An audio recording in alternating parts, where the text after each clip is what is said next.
Il est l'un des rebelles les plus connus de tous les temps. Il est l'un des Écossais les plus connus de tous les temps. Il est l'un des plus... j'en sais rien, il m'en fait la troisième mais j'ai pas trouvé. De tous les temps. On le dit brave et vaillant. En fait on dit juste brave mais bon avec vaillant ça faisait la rime alors... William Wallace. Epic King of the History. La ma gorge. L'histoire de William Wallace. William Wallace est né à Ellerslie, en Ayrshire, aux alentours de 1270. Son père était de Riccarton, en Ayrshire, et sa mère de Lunder, en Ayrshire elle aussi, où se révéleront d'ailleurs par la suite ses premières batailles. Mais bref, on ne dispose que peu d'informations sur l'enfance de Wallace, celle-ci est le plus souvent transmise de bouche à oreille et, dans de rares occasions, écrite. Donc voilà à peu près ce que nous savons. On pense que William possédait deux frères, Malcolm et John. On sait aussi que celui-ci reçut son éducation de son oncle, Argem, et de ce fait devint bien instruit selon les standards de l'époque, parlant le latin et le français. Eh ben enfin un étranger qui parle comme tout le monde. Aucune source n'indique que durant cette période, Wallace ait quitté le pays ou qu'il eut une quelconque expérience militaire, jusqu'en 1297, date de ses premières expéditions. Mais pour comprendre le quoi du comment, commençons par nous mettre dans le contexte de l'époque. Au temps de la naissance de William Wallace, le roi Alexandre III d'Écosse régnait depuis 20 ans sur l'Écosse. Ce règne avait été une période de paix et de stabilité économique. Il avait d'ailleurs repoussé avec succès les demandes incessantes de suzeraineté, enfin vous avez compris, du roi d'Angleterre, Édouard Ier. En 1286, Alexandre III meurt d'une chute à cheval. Le problème, c'est qu'aucun de ses enfants ne lui avait survécu. Les lords écossais déclarèrent alors sa petite fille Margaret, alors âgée de 3 ans, reine. Mais bien évidemment, à cause de son âge, ils durent mettre en place une régence, les gardiens de l'Écosse, ce afin d'assurer l'administration de l'Écosse jusqu'à ce qu'elle soit en âge de gouverner. Le roi Édouard Ier mit alors à profit l'instabilité potentielle pour signer avec les lords le traité de Bergame, promettant de marier son fils Édouard, enfin Édouard II je suppose, à la jeune Margaret, pas Simpson hein. Le traité est accepté, sous réserve que l'Écosse demeure une nation indépendante. Le fils du roi pourra donc ainsi bénéficier d'un doux royaume tout neuf, avec qui il pourra s'allier avec son papa, et ainsi régner en famille sur l'Angleterre et l'Écosse à la fois. Enfin, si j'ai bien compris la manœuvre. Mais, coup de théâtre, Margaret tombe malade et meurt en 1290 à 8 ans, sur le chemin de sa Norvège natale vers l'Écosse. Pas moins de 13 prétendants au trône se manifestent alors quasi immédiatement, ce qui mène à la crise de succession écossaise. John Balliol, l'un des prétendants, avait des droits certains sur le trône. Cependant, les Écossais voulaient un arbitre extérieur pour décider de la question, de façon à éviter les accusations de partialité. De façon tout à fait déraisonnable, ils en appelèrent au roi Édouard Ier pour décider de ce qui devait être fait.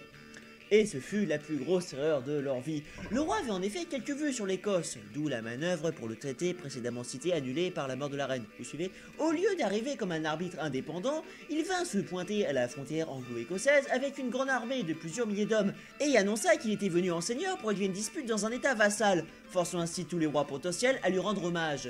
Et hop, vous êtes mes vassaux, fermez-la, le roi est là. Après avoir entendu chaque prétendant avec son serment, Édouard choisit John Balliol en 1292 pour régner sur l'état vassal d'Écosse.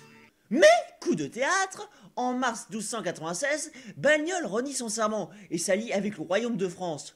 Le roi Édouard appliqua en vitesse. Rapidement vaincu, le 7 juillet, Balliol renoue son traité avec la France et le 8 juillet 1296, à Montrose, il résigne son royaume au profit du roi d'Angleterre. C'est alors ici que William Wallace rentre en scène.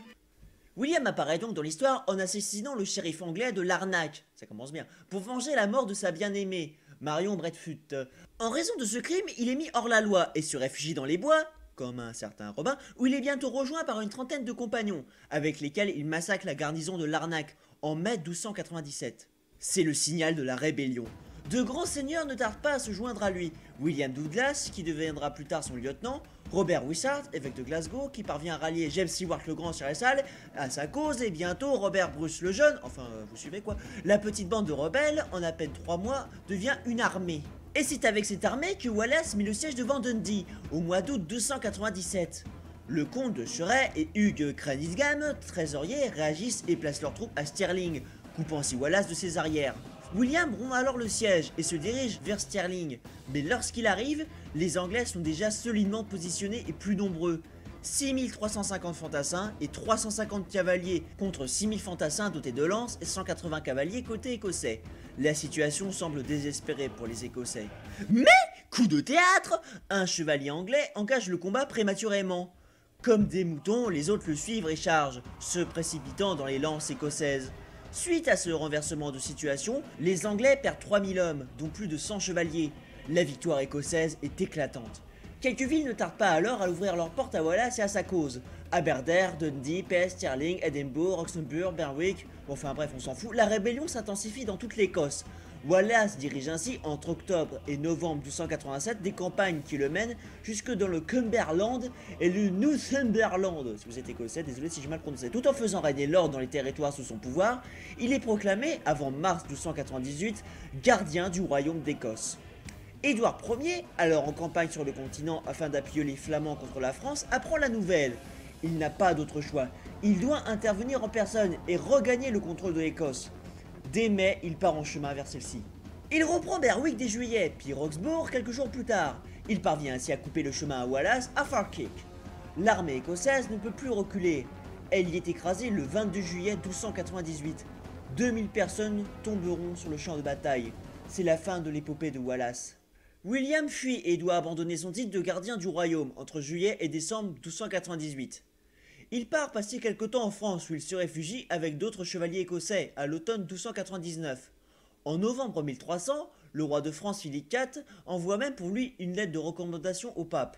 Mais il décide finalement par revenir chez lui et réapparaît en Écosse aux alentours de 1303-1304 où il reprend sa vie du hors-la-loi.